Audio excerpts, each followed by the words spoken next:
그 아이들에게 어떻게 문제집을 수학 문제를 풀게 할 것인가 이 얘기를 좀 나누고 싶어요. 제가 이 기탄 수학 우리 아이가 너무 수학 문제집을 사달라고 해가지고 사준 거거든요.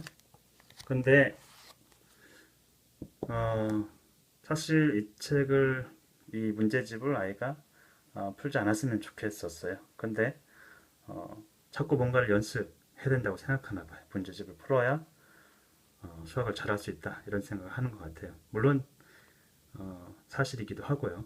근데 아직 어리기 때문에 이제 초등학교 2학년이기 때문에 그 정도 연습이 필요 없다, 또는 그런 연습을 자꾸 하면 지루해할 수 있다, 수학이 싫어질 수 있다, 이런 생각 때문에 안 사줬는데, 일단 애가 원하니까 사줬어요.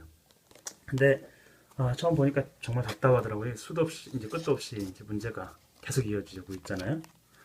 첫 번째, 제가 이 아이한테 어떤 문제집을 고를지 서점에 같이 갔죠.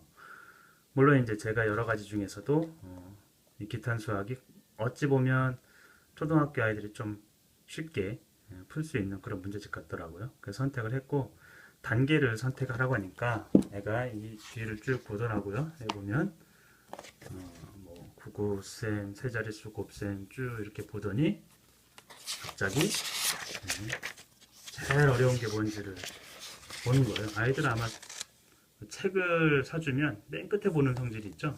맨 마지막에 뭐가 되는지. 맨 마지막에 이렇게 보시면 여기 보면 2차 함수, 그렇죠? 2차 함수와 그래프가 있고 인수분해가 있고 여기 2차 방정식이 있고 피타고라스 정리가 있고 제곱근이 있는데, 2차 함수와 그래프 맨 마지막 거를 사달라고 하는 거죠. 너는 이 실력이 안 돼. 그랬더니 피타고라스 정리를 사달라고. 그것도 안 될 것 같아. 아직 여러 단계가 필요해. 제곱근을 사달라고 했어요. 제가 생각할 때 제곱근은 더하기, 곱하기 정도면 풀 수 있겠다 생각해가지고 사줬죠.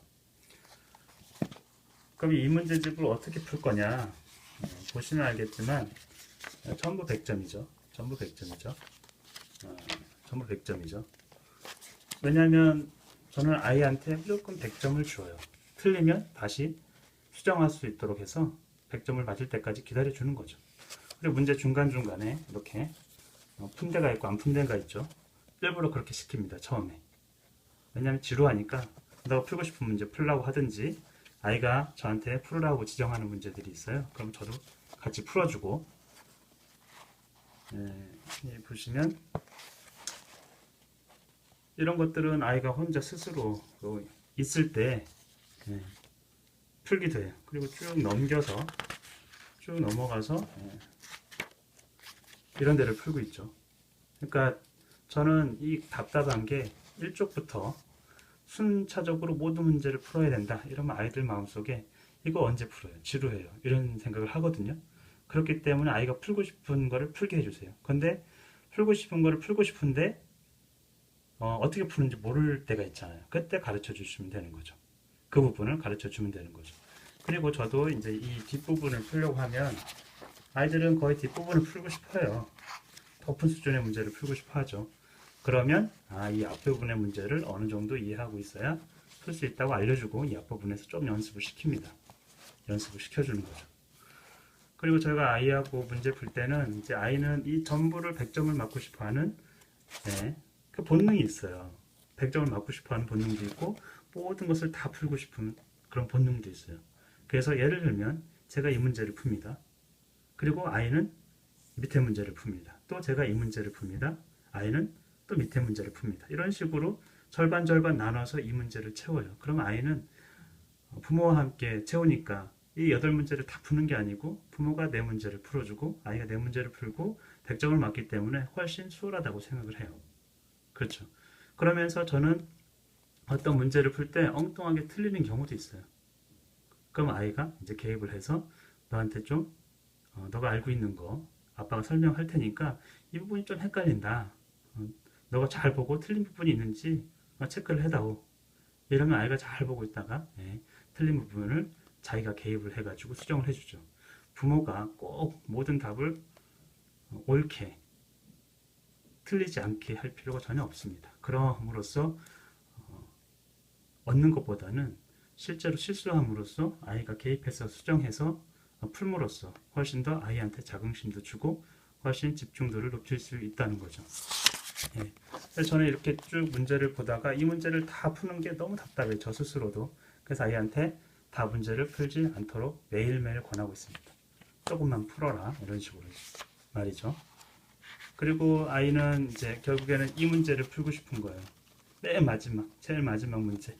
이 문제를 풀고 싶은 거죠. 그러면 이 문제를 풀기 위해서 저는 어떤 단계들이 필요하다라는 걸 알려주는 거죠. 부모의 무리수가 가 있잖아요. 이거를 부모의 무리수가 있을 경우에 루트가 있을 경우에 이것을 어떤 수인지 정확히 알기 위해서는 무리수를 없애주는 방식. 그 다음에 여기에는 이걸 없애주기 위해서는 이런 방식의 무리수를 없애주기 위해서는 인수분해를 그쵸? 인수분해에 대한 어느 정도 이해도가 있어야 되는 거잖아요. 그죠? a 플러스 b 곱하기 a 마이너스 b는 a제곱 마이너스 b제곱이다. 이걸 알려줘야 되는 거죠. 이거를 알아야만 이 문제를 풀 수 있다. 그럼 아이는 그 인수분해가 무엇인지, 결합 법칙이 무엇인지, 분배 법칙이 무엇인지 궁금해해요. 그리고서 이제 어느 날 기회가 될 때 가르쳐 주는 것이죠. 이와 같이 아이가 선별해서 쪽수라든지 문제를 지정해서 풀고 함께 부모가 절반 정도 풀어줌으로써 부모가 풀어준다는 의미는 아이가 이 풀이 과정을 유심히 봅니다. 그리고 늘 말로써 설명을 해주는 거예요. 이런 문제는 어떤 방식으로 풀고 하나하나 풀이 과정을 말로써 설명하면서 또 연필로 그려가면서 쓰면서 계속 아이 옆에서 풀어주는 것이죠. 네, 이상 저희 문제집 푸는 노하우를 마치겠습니다.